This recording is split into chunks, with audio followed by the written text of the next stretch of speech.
Magmumukbang na naman tayo. Seafood boil. Wow. So, ito yung favorite namin dito sa LA. Boiling crab. Nagawa na namin to dati nung bata ka. We are going to do a seafood mukbang. Oh, diba, Pak? Tignan mo gano'ng kalaki. Mas malaki pa kay Mona. First seafood mukbang. Lord, thank you for this food. Please bless this food and give us good health. Bless everyone. Amen. Ang sarap nito. Ito yung crawfish. Mag-gloves ako kasi haba ng kuko. Ang sarap.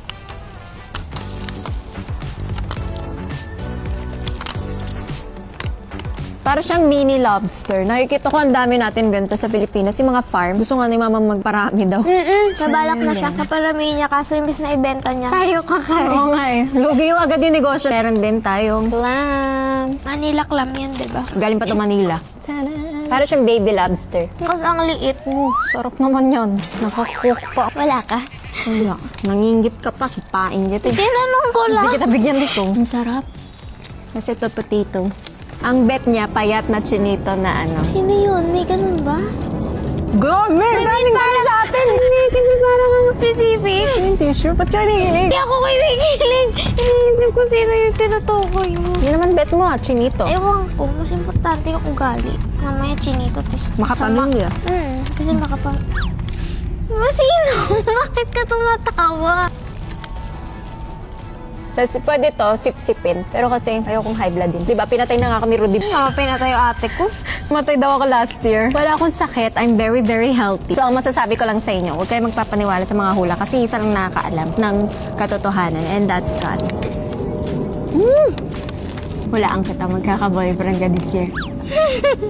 Guys, baka gusto niyo magpawala. Magkakaboy Tingnan natin kung magkakatotoo. Uy, in fairness sa dami kong hula, maraming tumutugma. Ganun naman yun eh, swertehan yun. Siyempre, kakahula mo. One of them, tatama din.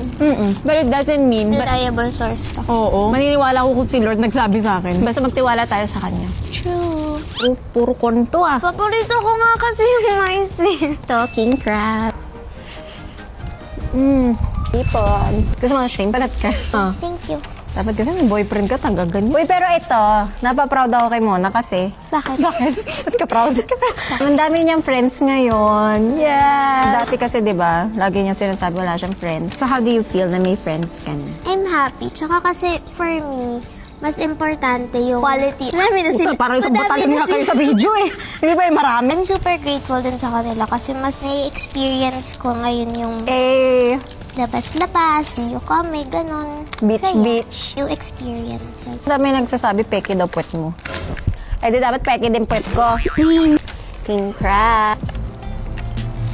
Wow. Oh, thanks. Half tayo. Hindi na, sa'yo na. May friend ka na eh. Ganun ba yan? In fairness, yung mga friends yung mababait naman.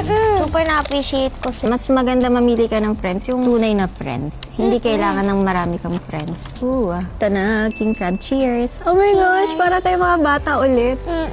Do you get deja vu? Where did she go? I swear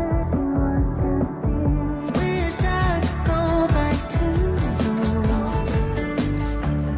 Anyways, uwi na ako. Alam mo, tama na yung bakasyon kasi kailangan ko na mag-taping ng Love is Never Gone, which is showing very, very soon. Sobrang ganda ng project na to. As in, isa to sa pinaka-memorable at sobrang thankful ako. Ano yung pinaka-memorable? Yung nag-shoot kami sa Morocco. With your crush?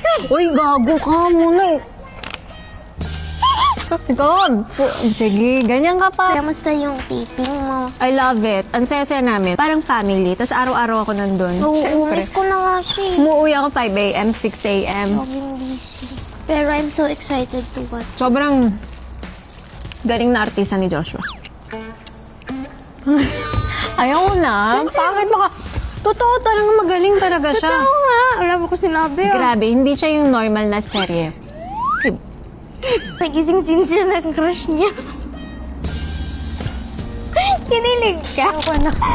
Namumula siya. Ayoko na. Ayoko na. Uy, wag.